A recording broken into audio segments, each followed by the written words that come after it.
Paris ಪ್ರವಾಸ ಮುಗಿಸಿ ಅಮೆರಿಕಕ್ಕೆ ತೆರಳಬೇಕಿದ್ದ ಸಚಿವ ಪ್ರಿಯಾಂಕ್ ಖರ್ಗೆಗೆ ಶಾಕ್ ಆಗಿದೆ. ಅಮೆರಿಕಗೆ ತೆರಳಲು ಸಚಿವ ಪ್ರಿಯಾಂಕ್ ಖರ್ಗೆಗೆ ಕ್ಲಿಯರೆನ್ಸ್ ಸಿಕ್ಕಿಲ್ಲ. ಅಮೆರಿಕದಲ್ಲಿ ಹಲವು ಕಾರ್ಯಕ್ರಮಗಳಲ್ಲಿ ಅವರು ಭಾಗಿಯಾಗಬೇಕಾಗಿತ್ತು, ಆದರೆ ನಿರಾಸೆಯಾಗಿದೆ. ಬೇಸರ ವ್ಯಕ್ತಪಡಿಸಿದ್ದಾರೆ. ಭಾರತದಿಂದ ಕ್ಲಿಯರೆನ್ಸ್ ಸಿಕ್ಕಿಲ್ವಾ ಅಥವಾ ಅಮೆರಿಕದಿಂದ ಸಿಕ್ಕಿಲ್ವಾ ಅನ್ನೋದ್ರ ಬಗ್ಗೆ ಗೊಂದಲ ಇದೆ. ಹೀಗಾಗಿ ಕರ್ನಾಟಕಕ್ಕೆ ವಾಪಸ್ಸಾದ ಬಳಿಕ ಪ್ರಿಯಾಂಕ್ ಖರ್ಗೆ ಮಹತ್ವದ ಸುದ್ದಿಗೋಷ್ಠಿ ನಡೆಸುವ ಸಾಧ್ಯತೆ ಕೂಡ ಇದೆ. ಅಂದಹಾಗೆ ಐಟಿ ಬಿಟಿಗೆ ಸಂಬಂಧಪಟ್ಟಂತೆ ಪ್ರಿಯಾಂಕ್ ಖರ್ಗೆ ಪ್ರವಾಸ ಸುದ್ದಿಗೋಷ್ಠಿ ಏನು ಇಮಾನ್ಯುಯಲ್ ಮಕ್ರಾನ್ ಅನ್ನ ಹಿಡ್ಕೊಂಡು ಜಗ ಬಿಡ್ತಾರ. ಒಂದು ಸುದ್ದಿಗೋಷ್ಠಿ ಮಾಡ್ಬೋದು, ಅವ್ರ ಒಪಿನಿಯನ್ ಹೇಳ್ಬೋದು. ಮತ್ತು ಅದನ್ನು ಯಾಕೆ ಕೊಟ್ಟಿಲ್ಲ ಅಂತ ನನಗೂ ಅರ್ಥವಾಗ್ತಿಲ್ಲ. ಅವ್ರ ಫೋಟೋಗ್ರಾಫ್ಸ್ ನೋಡಿದ್ರೆ ಈಸ್ ಇನ್ ಪ್ಯಾರಿಸ್ ಏರ್ ಶೋಲ್ ಇದ್ದಂಗಿದೆ. ನಿನ್ನೆ ಸ್ಟಾರ್ಟ್ ಆಗಿರಬೇಕು ಪ್ಯಾರಿಸ್ ಏರ್ ಶೋ. ಒಂದು 2,500 ಕಂಪನಿಗಳಿವೆ. ಇಂಡಿಯಾದು ನಮ್ಮ ಏರ್ ಶೋ ನಡೆಯಲ್ವ ಇಲ್ಲಿ ಯಲಹಂಕನಲ್ಲಿ. ಬಟ್ ಅದು ಬಿಗ್ಗರು ದೊಡ್ಡದು ಎಲ್ಲ ಅಷ್ಟೇ. ಏನೋ ಈ ಕೇಂದ್ರ ಸರ್ಕಾರ ಕೊಟ್ಟಿಲ್ವೋ ಅಥವಾ ಅಮೆರಿಕದವರೇ ಕೊಟ್ಟಿಲ್ವೋ ನನಗೆ ಗೊತ್ತಿಲ್ಲ. ಇದು ಐಡಿಯಾ ಇಲ್ಲ ಅದು ಏನಾಗಿದೆಯೋ ಏನೋ. ಕೆನಡಾದ G7 ಸಭೆಗೆ ಮೋದಿಯವರು ಹೋಗಿದ್ದಾರೆ. ಖಲಿಸ್ತಾನಿ ಉಗ್ರಗಾಮಿಗಳು ದಾಳಿ ಸಂಚು, ಇನ್ನೇನು ಕೆಲಸ ಖಲಿಸ್ತಾನಿಗಳಿಗೆ ದಾಳಿ ಸಂಚು ರೂಪಿಸದೆ ಯಾವಾಗ ಬಂದರೆ ಅಂದ್ಬಿಟ್ಟು ಇದೊಂಚೂರು ಜಾಮೂನ್ ಮಾಡಿದ್ದೀನಿ ತಗೊಳ್ಳಿ ಅಂತ ಕೊಡಕ್ಕೆ ಬರ್ತಾರ ಅವ್ರು ಇರೋದೇ ಅದಕ್ಕೆ. ಅವ್ರ ಕೆಲಸನೇ ಮರ್ಡರರ್ಗಳವರು. ಆಘಾತಕಾರಿ ಇದು ಬಂತಂತೆ. ಯಾವ ಆಘಾತಕಾರಿ ನನ್ನ ಪ್ರಕಾರ ಇದು ಎಕ್ಸ್ಪೆಕ್ಟೆಡ್ ಅಷ್ಟೇ. ಸರಿ, ಅಲ್ಲಿ ಪೊಲೀಸ್ನವ್ರನ್ನೆಲ್ಲ ವಿಫಲಗೊಳಿಸಿದ್ದಾರೆ. ಅದೇನೆಂದರೆ ಸಿಕ್ಕಾಪಟ್ಟೆ ಶಸ್ತ್ರಸಜ್ಜಿತರಾಗಿ ಅವರ ಇದು ಸೆಕ್ಯೂರಿಟಿ ಕಾರ್ಡನ್ನೇ ಮುರಿದು ಒಳಗೆ ನುಗ್ಗೇನೋ ತರಲೆ ಮಾಡೋಣ ಅಂತ ಇದ್ರಂತೆ. ಅದೆಲ್ಲ ಆಗಿಲ್ಲ. ಆಮೇಲೆ ಕೆಲವು ಪ್ರತಿಭಟನಾಕಾರರು ಭಾರತೀಯ ಧ್ವಜನ ಆಕ್ರಮಣಕಾರಿಯಾಗಿ ತುಳಿದು ಹರಿದು ಹಾಕಿ ಪ್ರತಿಭಟನೆ ಮಾಡೋಕ್ಕೆ ಹೋಗಿ ಎಲ್ಲ ಮಾಡಿದ್ದಾರೆ. ಒಂದಷ್ಟು ಮಾಡಿ ಅನ್ಬೇಕು. ನನ್ನ ಪ್ರಕಾರ ಇಂಡಿಯನ್ದು ಸೀಕ್ರೆಟ್ ಏಜೆಂಟ್ಗಳು ಅದರ ಭಾಗವಹಿಸೋರ್ದೆಲ್ಲ ತೆಕ್ಕೋಬೇಕು ವಿಡಿಯೋಗಳು ತಗೊಂಬಂದು ಈ ಫೇಸ್ ರೆಕಗ್ನಿಷನ್ ಇದರಲ್ಲಿ ಹಾಕೊಂಡು ಇಟ್ಕೋಬೇಕು. ಇಂಡಿಯಾ ಒಳಕ್ಕೆ ಇವುಗಳೆಲ್ಲ ಕೆಲವೆಲ್ಲ ಬರುತ್ತವೆ. ಇಲ್ಲಿ ಗೋಲ್ಡನ್ ಟೆಂಪಲ್ಗೆ ಏನು ಗೊತ್ತಾಗ್ದಂಗೆ ಬರೋಕ್ಕೆ ಮೆಲ್ಲಿಗೆ, ಅಥವಾ ಅವ್ರ ಅಮ್ಮನ ನೋಡೋಕ್ಕೆ, ಅವ್ರ ಅಪ್ಪನ ನೋಡೋಕ್ಕೆ, ಅಜ್ಜಿ ನೋಡೋಕ್ಕೆ ಏನಕ್ಕೋ ಬರ್ತಿರ್ತವೆ. ಸಿಕ್ಕಾಕೊಂಡಾಗ ಎಳ್ಕೊಂಡು ನೆಲಕ್ಕೆ ಹಾಕೊಂಡು ಹೊಡಿಬೇಕು. ಫೇಸ್ ರೆಕಗ್ನಿಷನ್ ಹಾಕೋಬೇಕು. ಎಲ್ಲರ ಮೇಲೂ ಹಾಕೋಬೇಕು, ಅಲ್ಲಿರೋರ ಮೇಲೆ. ಇಲ್ಲಿ ಒಳಕ್ಕೆ ಬಂದಾಗ ಕೇಸು ಪಾಸು ಇಲ್ಲ. ಎಳ್ಕೊಂಡು ರೂಮ್ ಒಳಕ್ಕೆ ಹೋಗ್ತಾ ಇರಬೇಕು, ಇಕ್ಕೊಂಡು ಇಕ್ತಾ ಇರಬೇಕು ಬೈಲಿ ಅಂತ. ಅದನ್ನು ಮಾಡಲ್ಲ ನಮ್ಮಲ್ಲಿ. ಅದೊಂದು ಮಾಡಿಬಿಟ್ರೆ ಅಷ್ಟೇ. ಆಮೇಲೆ ಆ ಮುನೀರು ಜೋಕರ್ರು ಅವನ ಪಾಕಿಸ್ತಾನದ ಇದು ಆರ್ಮಿ ಮ್ಯಾನು ಅವನ ಅಲ್ಲಿ ದೇಶಕ್ಕೆ ಹೋಗಿದ್ದ. ಅಲ್ಲಿ ಯಾರೋ 4 ಜನ ಅವ್ರ ಹೋಟ್ಲು ಮುಂದೆ ಹೋಗಿ ಗುಳೆನರಿ ನೀನು ಬುಚ್ಚರ್, ನೀನು ಪಾಕಿಸ್ತಾನದ ಜನರನ್ನ ನೀನು ಉಳ್ಕೊಳ್ಳೋಕ್ಕೆಲ್ಲ ಮಾಡ್ತಾ ಇದೀಯಾ ಆ್ಯಕ್ಟ್ ಫೂಟ್ ಅಂತ ಅವರೆಲ್ಲ ಕೂಗಾಡಿದ್ದಾರೆ ಅಷ್ಟೇ. ಈ ಮಧ್ಯೆ ಭಾರತದ ಪರಮಾಣು ಬತ್ತಳಿಕೆಗೆ ಒಂದು 8 ಹೊಸ ಸಿಡಿತಲೆ ಸೇರ್ಪಡೆ ಆಗಿದೆಯಂತೆ. ನಮ್ಮದು 170 180 ದೊಡ್ಡ ವ್ಯತ್ಯಾಸ ಆಗಲ್ಲ. ಪಾಕಿಸ್ತಾನ 170 ಇದೆಯಂತೆ, ದೊಡ್ಡ ವ್ಯತ್ಯಾಸ ಅಲ್ಲ ಅವೆಲ್ಲ. ಪರಮಾಣು ಸಿಡಿತಲೆಗಳು ಎಷ್ಟಿದೆ ಸಂಖ್ಯೆ ಅನ್ನೋದ್ರ ಮೇಲಲ್ಲ, ಇದೆಯಾ ಇಲ್ವಾ ಅನ್ನೋದು ಅಷ್ಟೇ ಇಂಪಾರ್ಟೆಂಟ್. ಭಾರತ ಮನಸ್ಸು ಮಾಡಿದ್ರೆ ವರ್ಷಕ್ಕೆ 25 ಮಾಡ್ಕೊಂಡು ಹೋಗ್ಬೋದು ಬೇಕಾದ್ರೆ. ಅಷ್ಟು ಯುರೇನಿಯಂ ನಮ್ಮ ಹತ್ರ ಸಿಕ್ಕತ್ತೆ.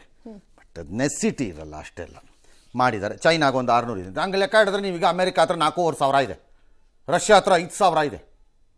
ಹಂಗೆ ಲೆಕ್ಕ ಹಿಡಿದ್ರೆ ನೀವು ಎಸ್. ಐಶ್ವರ್ಯ ಗೌಡ ಬಹುಕೋಟಿ ವಂಚನೆ ಪ್ರಕರಣದಲ್ಲಿ ವಿನಯ್ ಕುಲಕರ್ಣಿ ಬಳಿಕ ಮಾಜಿ ಸಂಸದ ಡಿಕೆ ಸುರೇಶ್ಗೆ ಸಂಕಷ್ಟ. ಡಿಕೆ ಸುರೇಶ್ಗೆ ಇಡಿ ಅಧಿಕಾರಿಗಳು ವಿಚಾರಣೆಗೆ ಹಾಜರಾಗುವಂತೆ ಸಮನ್ಸ್ ಕೊಟ್ಟಿದ್ದಾರೆ. ಗುರುವಾರ ಖುದ್ದಾಗಿ ವಿಚಾರಣೆಗೆ ಬನ್ನಿ ಅಂತ ಹೇಳಿದ್ದಾರೆ. ಮತ್ತು ಗುರುವಾರದ ಬದಲಾಗಿ ನಾನು ಸೋಮವಾರ ವಿಚಾರಣೆಗೆ ಹಾಜರಾಗ್ತೀನಿ ಅಂತ ಅವರು ಮೌಖಿಕವಾಗಿ ತಿಳಿಸಿದ್ದಾರಂತೆ.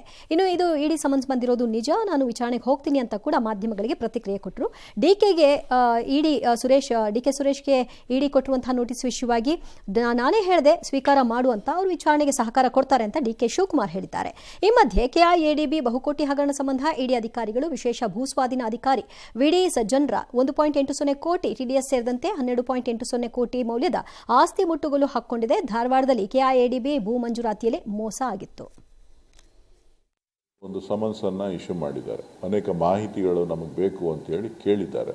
19ನೇ ತಾರೀಕು ಹಾಜರಾಗಬೇಕು ಅಂತ ತಿಳಿಸಿದ್ದಾರೆ. ಪೂರ್ವ ನಿಯೋಜಿತ ಕಾರ್ಯಕ್ರಮ ಇರೋದ್ರಿಂದ ಸೋಮವಾರ ಬರ್ತೀನಿ ಅಂತೇಳಿ ಮೌಖಿಕವಾಗಿ ತಿಳಿಸಿದ್ದೇನೆ. ಅವರು ಲಿಖಿತವಾಗಿ ಕಳಿಸ್ಕೊಡಿ ಅಂತ ಹೇಳಿದ್ದಾರೆ. ವಿಚಾರ ಏನು ಅಂತ ಹೋದ್ಮೇಲೆ ಗೊತ್ತಾಗುತ್ತೆ. ನಮ್ಮ ಬ್ರದರು ಈಗಾಗಲೇ ಯಾರೋ ನಮ್ಮ ಹೆಸರನ್ನ ಮಿಸ್ಯೂಸ್ ಮಾಡ್ತಾ ಇದ್ದಾರೆ, ಇದ್ರ ಬಗ್ಗೆ ಇನ್ವೆಸ್ಟಿಗೇಷನ್ ಆಗಬೇಕು ಅಂತೇಳಿ ಪೊಲೀಸ್ ಅವ್ರಿಗೆ ಕಂಪ್ಲೇಂಟು ಫೈಲ್ ಮಾಡಿದ್ದಾರೆ. ನಮ್ಮ ಬ್ರದರು ಇಡಿಗೆ ಏನು ಬೇಕಾದ್ರೂ ಹೋಗಿ ಕೋಆಪರೇಟ್ ಮಾಡ್ತಾರೆ. ಸ್ಟೇಟ್ಮೆಂಟ್ ಏನು ಬೇಕಾದ್ರೂ ಕೊಟ್ಬಿಟ್ಟು ಸಹಕಾರ ಕೊಟ್ಬಿಟ್ಟು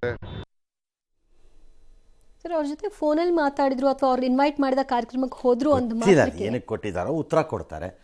ಏನು ಇಲ್ಲದೆ ಇದ್ರೆ ಆ್ಯಕ್ಚುಲಿ ಇಡೀ ಇವರೇ ನೋಟಿಸ್ ಕೊಟ್ಬಿಡ್ಬೇಕು. ನನಗೂ ಅದಕ್ಕೂ ಸಂಬಂಧ ಇಲ್ತಿದ್ದಾರೆ ಯಾಕ್ರಿ ಕರೆದ್ರಿ ಅಂತ ಏನಿರುತ್ತೆ ನೋಟಿಸ್ ಕೊಟ್ಟಿದ್ದಾರೆ. ಈಗ ಹೋಗಲಿ, ಅದಕ್ಕೇನು ಉತ್ತರ ಕೊಡ್ತಾರೆ ಕೊಟ್ಬಿಟ್ಟು ಬರಲಿ. ನನಗೆ ಗೊತ್ತಿಲ್ಲ, ನನಗೂ ಅದೇ ಅನ್ನಿಸ್ತು. ಯಾರೋ ಫೋನ್ ಮಾಡಿದ್ರು ಅಂತನೋ ಅಥವಾ ಒಂದು MP ಆಗಿದ್ದೆ MLA ಆಗಿದ್ದೆ ಅನ್ನೋ ಕಾರಣಕ್ಕೆ ಕಾರ್ಯಕ್ರಮಕ್ಕೆ ಹೋಗಿದ್ರು ಅಂತನೋ, ಆದ್ರಿಂದ ನೀವು ಹೀಗೆ ಅಂತಂದ್ರೆ ಅಲ್ಲ. ಇದನ್ನ DK ಸುರೇಶ್ ತನ್ನ ವಿಚಾರದಲ್ಲಿ ಅವ್ರ ವಿಚಾರದಲ್ಲಿ ಹೇಳ್ಕೊಳ್ಳೋದಲ್ಲ, ಎಲ್ಲರ ವಿಚಾರದಲ್ಲೂ ಅದನ್ನೇ ಯೋಚನೆ ಮಾಡಬೇಕು. ನೂರಾರು ಜನ ಬರ್ತಿರ್ತಾರೆ, ಬಂದವರು ಆಮೇಲೆ ಏನೇನೋ ಆರೋಪ ಮಾಡಿಬಿಡ್ತಾರೆ. ಅದಕ್ಕೆ ತಾವು ಬೆಂಗಾವಲಾಗಿ ನಿಂತು ಮುಂದುವರಿಸಿದ್ರೆ ಏನಾಗತ್ತೆ ಅನ್ನಕ್ಕೆ ಇದಕ್ಕೆ ಅವ್ರು ಉತ್ತರ ಕೊಡ್ತಾರೆ ಅಂತ ನಾನು ಅನ್ಕೊಂಡಿದ್ದೀನಿ. ಗೊತ್ತಿಲ್ಲ ಏನು ಮಾಡ್ತಾರೋ ಏನೋ, ನನಗೇನು ಗೊತ್ತು. ಏನು ವ್ಯವಹಾರ ಅದ್ಯಾರ ಐಶ್ವರ್ಯ ಗೌಡಾಗು DK ಸುರೇಶ್ಗೂ ಏನು ವ್ಯವಹಾರ ಇರಬೇಕು? ಇದ್ರ ಕಾಸಿನ ವ್ಯವಹಾರ ಇರಬೇಕಪ್ಪ. ಇನ್ನು ಏನು ವ್ಯವಹಾರ ಇರೋಕ್ಕಾಗತ್ತೆ? ಇನ್ನು ಬಾಬಾ ಅಂತ ಅಂದ್ಬಿಟ್ರೆ ಏನು ಚಿಕ್ಕಮ್ಮನ ಮಗಳಲ್ಲ, ದೊಡ್ಡಮ್ಮನ ಮಗಳಲ್ಲ. ಆಕೆ ವಂಚಿಸಿ ತಂದಿವ್ರ ಕೈ ಕೊಡ್ತಾರೆ ಅನ್ನೋಂಥ ಪ್ರಮೇಯ ಏನಿರಲ್ಲ. ವಂಚಿಸಿ ಕೊಡೋದಂತ ಅನ್ಕೊಂಡಿರಲ್ಲ. DK ಸುರೇಶ್ಗೆ ವಂಚನೆ ಮಾಡ್ತಾರೆ ಅಂತ ಅವ್ರಿಗೇನು ಗೊತ್ತಿರಬೇಕು? ಅವ್ರಿಗೇನು ಗೊತ್ತಿರಲಿಲ್ಲ. ಆಮೇಲೆ ಈಗ ರಾಜಕಾರಣದಲ್ಲಿ ಅಣ್ಣ ಅಣ್ಣ ಅಣ್ಣ ಅಣ್ಣ ಅನ್ಕೊಂಡು ಓಡಾಡ್ತಿರ್ತಾರೆ. ಯಾರ ಅಣ್ಣನೋ, ಯಾರ ತಂಗಿನೋ, ಯಾರ ಅಕ್ಕ, ಯಾವನಿಗೆ ಗೊತ್ತ್ರಿ ನಿಮ್ಮದು? ಈ ಕೇಸಲ್ಲಿ ನನಗೆ ಐ ಹ್ಯಾವ್ ಎ ಡೌಟ್. ಹಾಗಾಗಿ ಅವರು ಉತ್ತರನ ಕೊಟ್ಕೋತಾರೆ. ಅದರಿಂದ ಏನು ಇಲ್ಲ ಅಂದರೆ ಇಲ್ಲ, ಮುಗೀತು ಕತೆ. ಅಹಮದಾಬಾದ್ನ ವಿಮಾನ ಅಪಘಾತದ ಇನ್ನಷ್ಟು ವಿಡಿಯೋಗಳು ಹೊರಗೆ ಬರ್ತಾ ಇದೆ. ವಿಮಾನ ಟೇಕ್ ಆಫ್ ಆಗ್ತಿದ್ದಂತೆ BJ ಮೆಡಿಕಲ್ ಕಾಲೇಜಿನ ಹಾಸ್ಟೆಲ್ ಮೇಲೆ ವಿಮಾನ ಅಪ್ಪಳಿಸಿತು. ಈ ವೇಳೆ ಪ್ರಾಣ ಉಳಿಸಿಕೊಳ್ಳೋದಕ್ಕೆ ವಿದ್ಯಾರ್ಥಿಗಳು ಜಂಪ್ ಮಾಡಿದಂತಹ ದೃಶ್ಯವೂ ಕೂಡ ಸೆರೆ ಸಿಕ್ಕಿದೆ. ಮತ್ತೊಂದು ಕಡೆ ವಿಮಾನ ಅಪಘಾತದಲ್ಲಿ ಮೃತಪಟ್ಟವರು BJ ಮೆಡಿಕಲ್ ಕಾಲೇಜಿನ ವಿಮಾನ ಸೇರಿದಂತೆ ಸಮಗ್ರ ಹಾನಿಗೆ ವಿಮಾ ಕ್ಲೈಮ್ಗೆ 4,000 ಕೋಟಿ ತಲುಪಬಹುದು ಅನ್ನುವಂಥ ಅಂದಾಜಿದೆ. 163 ಜನರ DNA ಮ್ಯಾಚ್ ಮಾಡಿದ್ದಾರೆ. 124 ಮೃತದೇಹಗಳನ್ನು ಹಸ್ತಾಂತರ ಮಾಡಲಾಗಿದೆ. ಇನ್ನು ಏರ್ ಇಂಡಿಯಾ ವಿಮಾನಗಳಲ್ಲಿ ತಾಂತ್ರಿಕ ದೋಷದ ಸರಣಿ ಮುಂದುವರೆದಿದೆ. 7 ಅಂತಾರಾಷ್ಟ್ರೀಯ ವಿಮಾನಗಳ ಹಾರಾಟ ಸ್ಥಗಿತವಾಗಿದೆ. ದೇಶೀಯ ವಿಮಾನಗಳ ಹಾರಾಟದಲ್ಲೂ ಕೂಡ ವ್ಯತ್ಯಯ ಕಂಡುಬಂದಿದೆ.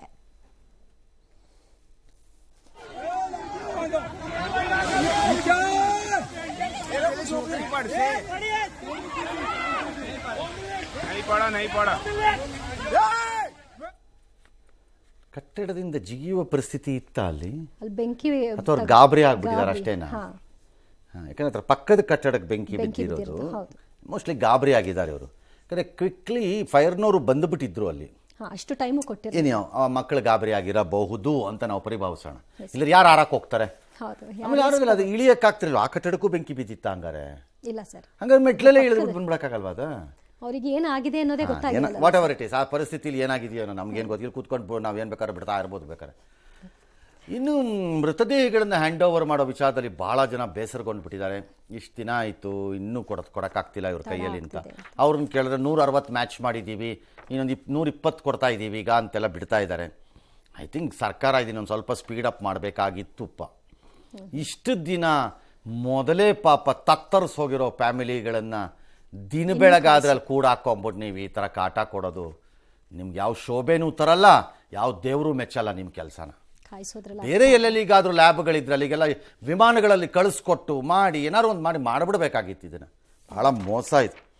ಒಂದಷ್ಟು ವಿಮಾನಗಳು ರದ್ದಾಗಿವೆ ದೇಶದ ಒಳಗಡೆಯಲ್ಲಿ ಮತ್ತು ಹೊರಗಡೆಯಲ್ಲಿ. London, Bengaluru, Paris, Delhi Vienna, Ahmedabad, London Amritsar, San Francisco, Mumbai, Dubai, Delhi, ಈ ಥರ ಎಲ್ಲ ಮುಂದಷ್ಟು ಆಗಿವೆ. ಎಲ್ಲವೂ AIಗಳೇ, ಅಂದರೆ ಏರ್ ಇಂಡಿಯಾ. ಭಾಳ ಜನಕ್ಕೆ ಪ್ರಶ್ನೆ ಬರ್ತಾ ಇದೆ, ಇದಕ್ಕಿಂತ ಇಂಡಿಗೋದೇನೋ ಒಂದು ಬಂತು ಪ್ರಾಬ್ಲಮ್ ಅನ್ನೋದು, ಅದು ಬಂತು ಪ್ರಾಬ್ಲಮ್ಮು, ಇದು ಬಂತು ಪ್ರಾಬ್ಲಮ್ ಅಂತ. ಯಾಕೆ?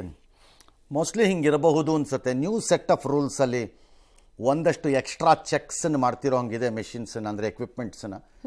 ಹಾಗಾಗಿ ಬಹುತೇಕ ವಿಮಾನಗಳಿವೆಲ್ಲ ಕ್ಯಾನ್ಸಲ್ ಆಗಿರೋವು ವಿಮಾನ ಕೆಟ್ಟೋಗಿವೆ ಅಂತ ಅಲ್ಲದೆ ಇರಬಹುದು, ತಡ ಆಗ್ತಿರ್ಬೋದು. ಹಾಗಾಗಿ ಕ್ಯಾನ್ಸಲ್ ಆಗ್ತಾ ಹೋಗ್ತಿರ್ಬೇಕೆಲ್ಲ ತಪಾಸಣೆಯಲ್ಲಿ. ತಪಾಸಣೆಯಿಂದಾಗಿ. ಮತ್ತು ಟರ್ನ್ ಅರೌಂಡ್ ಲೇಟ್ ಆಗ್ತಿರಬೇಕು.